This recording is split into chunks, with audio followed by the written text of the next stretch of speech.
This is the test 3, and today we will read this whole passage and try to figure out the answers of the given questions. Now let's get started. Roman shipbuilding and navigation. Shipbuilding today is based on science, and ships are built using computers and sophisticated tools. आज जहाज निर्माण विज्ञान पर आधारित है और जो आज जहाज़ हैं उनको बनाने की जो प्रक्रिया है वो कंप्यूटर्स और सोफिस्टिकेटेड टूल्स के द्वारा हो रही है.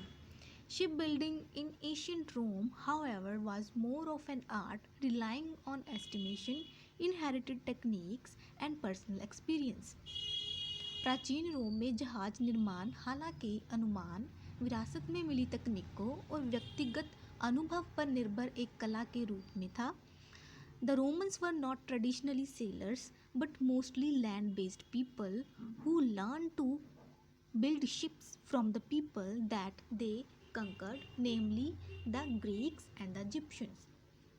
रोमन पारंपरिक रूप से नाविक नहीं थे बल्कि ज़्यादातर भूमि आधारित लोग थे जिन्होंने उन लोगों से जहाज़ों का निर्माण करना सीखा जिन पर उन्होंने विजय प्राप्त की थी, अर्थात ग्रीक्स और इजिप्शियंस. नाउ अब हम अपने क्वेश्चन की तरफ चलते हैं. ओके, हमारे ट्रू फॉल्स, हमारा फर्स्ट ट्रू फॉल्स की statement. The Romans ship building skills were passed on to the Greeks and the Egyptians. जो रोमन के लोगों के पास जहाज निर्माण की स्किल थी वो ग्रीक्स और इजिप्शियंस को भी दी गई. तो इसका आंसर है फॉल्स. चलिए मैं आपको पैराग्राफ की तरफ लेके चलती हूँ, फिर आपको इसका आंसर क्लियर हो जाएगा. ओके, लास्ट लाइन देखिए. The Romans were not traditionally sellers. जो रोमन थे वो पारंपरिक रूप से सेलर्स नहीं थे, वे लैंड बेस्ड पीपल थे जो कि जिन्होंने शिप बिल्डिंग की जो स्किल थी वो सीखी किन लोगों से, जिन पर वो विजय प्राप्त करते थे, और वो कौन थे? ग्रीक्स और इजिप्शियंस. ग्रीक एंड इजिप्शियंस से उन्होंने वो कला ली, ठीक है, उनको वो कला दी नहीं, उनसे वो कला उन्होंने प्राप्त की. तो ये लाइन उस स्टेटमेंट से कंट्राडिक्ट कर रही है, तो इस तरह इसका आंसर, फर्स्ट का आंसर फॉल्स है. अब हम सेकंड पैराग्राफ की तरफ चलते हैं. There are a few surviving written documents that give descriptions and representation of ancient Roman ships, including the sails and rigging. Ancient Roman ships की डिस्क्रिप्शन और रिप्रेजेंटेशंस देने वाले कुछ ही रिटन डॉक्यूमेंट्स हैं जिनमें सेल्स एंड रिगिंग भी शामिल है. Excavated vessels also provide some clues about the ancient shipbuilding techniques. खुदाई वाले जहाज प्राचीन जहाज निर्माण तकनीकों के बारे में भी कुछ क्लूज भी प्रदान करते हैं. Studies of these have taught us that ancient Roman shipbuilders built the outer hull first, then proceeded with the frame and the rest of the ship. इनकी स्टडी से हमें ये सीख मिलती है कि जो एशियंट रोमन बिल्डर्स थे वो आउटर हल को सबसे पहले बनाते थे, उसके बाद फ्रेम, और उसके बाद फिर वो पूरी शिप के साथ आगे बढ़ते थे. Planks used to build the outer hull were initially sewn together. Outer hull को बनाने के लिए शुरू में प्लैंक्स को एक साथ सिल दिया गया था. Starting from the 6th century BCE, they were fixed using a method called mortise and tenon, whereby one plank locked into another without the need for stitching. 6th century BCE के शुरू से वो एक मेथड को use करने लग गए, उसमें फिक्स्ड हो गए, जिसे वो मॉर्टिस एंड टैनन कहते थे, जिसमें एक प्लैंक को दूसरे प्लैंक के साथ जोड़ा जाता था बिना स्टिच किए. Then, in the first centuries of the current era, Mediterranean shipbuilders shifted to another shipbuilding method still in use today, which consisted of building the frame first and then proceeding with the hull and the other components of the ship.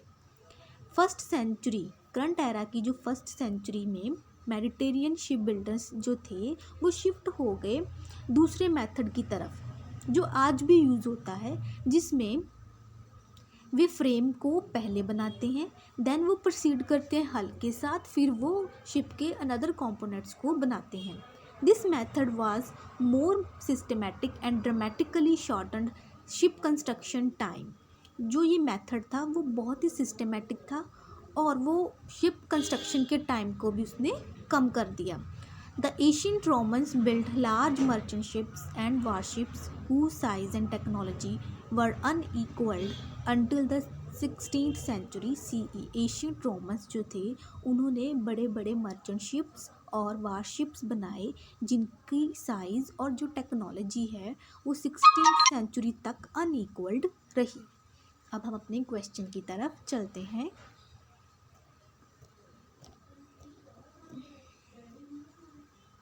Second हमारी statement है skilled craftsmans were needed for the mortise and tenon method of fixing planks. कि planks को fix करने के लिए जो skilled craftsman थे वो मॉर्टिस एंड टैनन को यूज़ करते थे. ऐसा तो पैराग्राफ में कुछ भी नहीं लिखा, स्किल्ड क्राफ्टमैन की तो कोई बात ही नहीं हुई. ठीक है, तो इसका आंसर है नॉट गिवन. थर्ड स्टेटमेंट देखते हैं. The latter practice use by Mediterranean ship builders involve building the hull before the frame. Mediterranean ship builders जो लेटर प्रैक्टिस को यूज़ करते थे, क्या उसमें हल का निर्माण पहले किया जाता था फ्रेम बनाने से? No.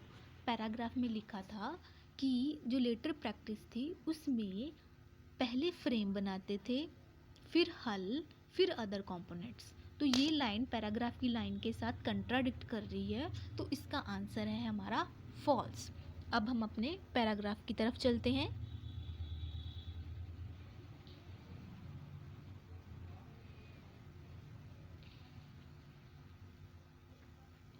Warships were built to be light weight and very speedy. Warships जो थे उन्हें हल्का और तेज गति के लिए बनाया गया था. They had to be able to sail near the coast which is why they had no ballast और excess load and were built with the long narrow hull. उन्हें कोस्ट के पास सेल करने में सक्षम होना था. यही कारण था कि उनके पास कोई बैलेस्ट या कोई एक्सेस लोड नहीं था एंड और एक लंबी और नैरो हल के साथ बनाया गया था. They did not sink when damaged and often would like crippled on the sea surface following naval battles. वे नहीं डूबते थे जब वो डैमेज हो जाते थे और जब नेवल बैटल होती थी, युद्ध होते थे, तो उसके बाद वो सी की सरफेस पर अशक्त पड़े रहते थे. They had a bronze battering ram which was use to pierce the timber hulls and break the oars of enemy vessels. उनके पास ब्रॉन्ज बैटरिंग रैम था जो टिम्बर हल को छेदने में काम आता था या एनिमी के जहाज़ों के ओर्स को ब्रेक करने में यूज़ करते थे. Warships were used both wind sails and human power oarsmen and were therefore very fast. जो वारशिप्स थे वो हवा और ह्यूमन पावर दोनों को यूज़ करते थे और इसी वजह से वो बहुत तेज़ थे. Eventually roams navy became the largest and most powerful in the Mediterranean and the Romans had control over what they therefore called Mare Nostrum meaning Art Sea. आखिर में जो रोम की नेवी थी वो सबसे लार्जेस्ट और मोस्ट पावरफुल बन गई इन द मेडिटेरियन एंड जो रोमन थे उनका उस पर पूरा नियंत्रण हो गया जिसे वो मेयर नॉस्ट्रम कहते हैं, जिसका मतलब हमारा समुंदर है. अब हम अपने क्वेश्चन की तरफ चलते हैं.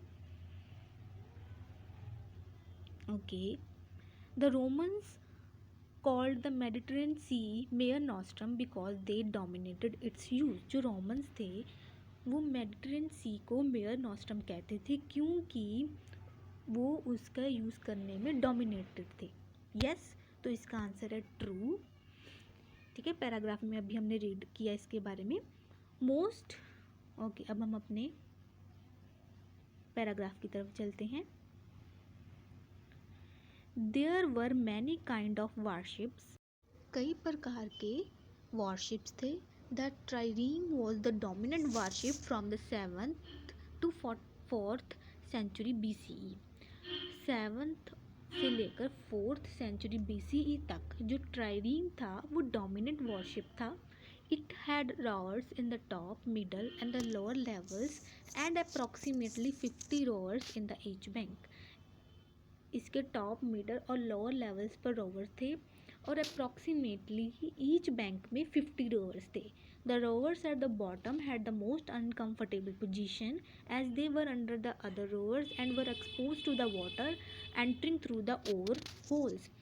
जो रोवर्स बॉटम लेवल पर थे उनकी जो पोजीशन थी वो बहुत अनकंफर्टेबल थी बिकॉज वो दूसरे रोवर्स के अंडर थे और वो जो और होल्स थे उनके बीच से जो पानी आता था वो उनके संपर्क में रहते थे. It is worth noting that, यह ध्यान देने योग्य है, the contrary to popular perception, लोकप्रिय धारणा के विपरीत, rowers were not slave but mostly Roman citizens enrolled in the military. जो रोवर्स थे वो स्लेव्स नहीं थे बल्कि वो ज़्यादातर रोमन के सिटीजन ही थे जो मिलिट्री में एनरोल्ड थे. The trireme was superseded by large ships with even more rowers. जो ट्राइरीम था वो लार्ज शिप्स के द्वारा सुपरसीडेड कर दिया गया, यानी कि उस ट्राइरीम का जो स्थान था वो लार्ज शिप्स ने ले लिया और जिनमें और भी ज़्यादा रोवर्स थे. अब हम अपने क्वेश्चन की तरफ चलते हैं. हमारा लास्ट स्टेटमेंट है most rowers on ships were people from the Roman army.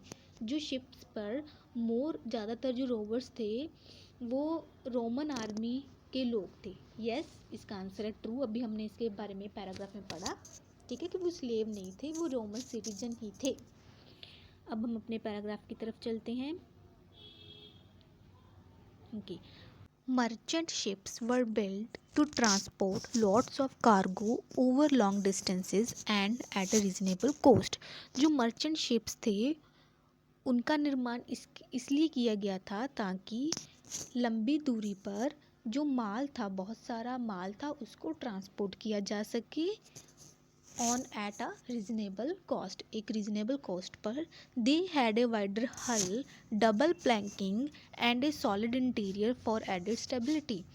उनका जो हल था वो वाइडर था, डबल प्लैंकिंग की हुई थी और उनका जो इंटीरियर था सॉलिड था जो कि उसमें स्टेबिलिटी को बढ़ाता है. अनलाइक वॉरशिप्स के विपरीत देयर वी शेप्ड हल, जो उनका वी शेप्ड हल है वॉज डीप अंडर वाटर, वो डीप अंडर वाटर था. Meaning that they could not sail too close to the coast. इसका मतलब ये था कि वो कोस्ट के बिल्कुल क्लोज सेल नहीं कर सकते थे. They usually had two huge side rudders located of the stern and controlled by a small tiller bar connected to a system of cables. उनके पास दो बड़े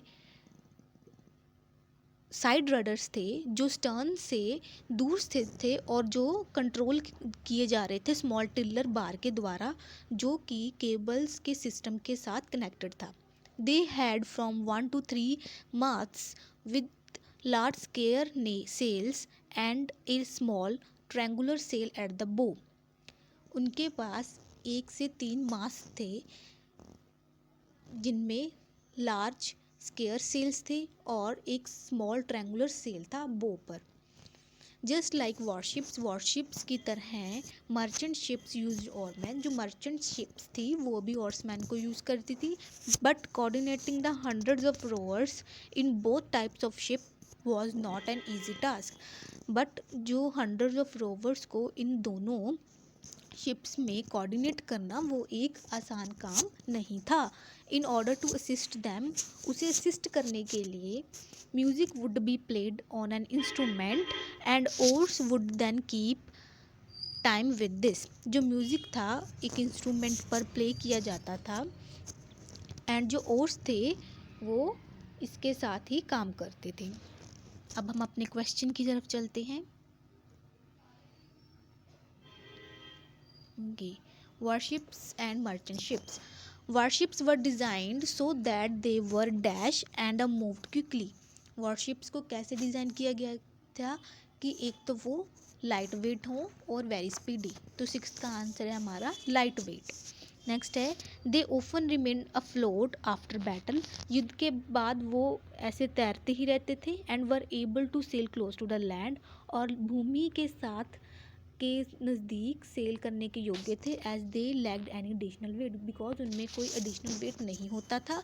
एक बैटरिंग रैम थी मेड ऑफ डैश, किसकी बनी हुई थी, ब्रॉन्ज की, was included in the design में इंक्लूड की गई थी फॉर अटैक करने के लिए एंड डैमेजिंग द टिम्बर को डैमेज करने के लिए and oars of enemy ships, और एनिमी शिप्स के ओर्स को डैमेज करने के लिए। Warships such as a trireme, warships जैसे कि ट्राइरीम हो गया, हैड रोवर्स, उसमें रोवर्स थे ऑन 3 डिफरेंट लेवल्स, ठीक है, 3 डिफरेंट लेवल्स पर उसमें रोवर्स थे। Unlike warships merchant ships had a broad dash. Warships के विपरीत मर्चेंट शिप्स का जो क्या ब्रॉड था, ब्रॉड हल था that lay far below the surface of sea. Merchant ships were steered through the water with the help of large rudder and a tiller bar. They had both scare, कौन से cell थे, बो पर एक square cell था small, एक था triangular cell.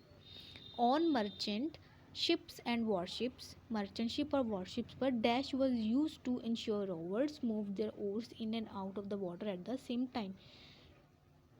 Music, तो 11th का आंसर है हमारा म्यूजिक को यूज़ किया जाता था ताकि इंश्योर कर सके कि जो रोवर्स हैं वो एक ही समय पर ओर्स को पानी से बाहर और अंदर निकाल रही हैं। अब हम अपने पैराग्राफ की तरफ चलते हैं।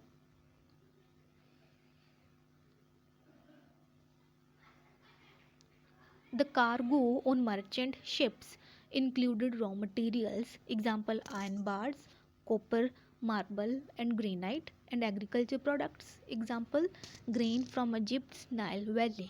जो कार्गो था मर्चेंट शिप पर, जो माल था उसमें कौन कौन सी चीज़ें इंक्लूड थी, रॉ मटेरियल था उसमें, उदाहरण के लिए आयरन बार, कॉपर थे, मार्बल थे और ग्रेनाइट था, और एग्रीकल्चर प्रोडक्ट्स भी थे उसमें, एग्जाम्पल क्या, ग्रेन, ठीक है, जो कि इजिप्ट नाइल वैली से था। ड्यूरिंग द एम्पायर के दौरान Rome was a huge city, जो रोम थी एक ह्यूज सिटी थी, by Asian standard of about 1 million inhabitant. एक एशियन स्टैंडर्ड था जिसमें 1 मिलियन इनहेबिटेंट्स थे। Goods from all over the world would come to the city through the port of Pozzuoli, situated west of the Bay of Naples in the Italy, and through the gigantic port of Ostia, situated at the mouth of the Tiber River।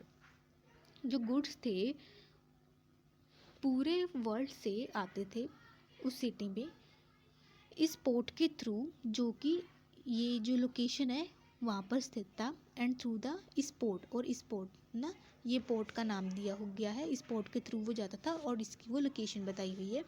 The large merchant ships would approach the destinated port. जो large merchant ships थे वो approach करते थे इस destination port को, just like today, जैसे कि आज हो ही रहा है, be intercepted by a number of tow boats that would drag them to the quay, ठीक है, number of boats, tow boats थी जिनके द्वारा उनको पकड़ा जाता था, सो दैट कि वो उसे घाट तक खींच लेता था।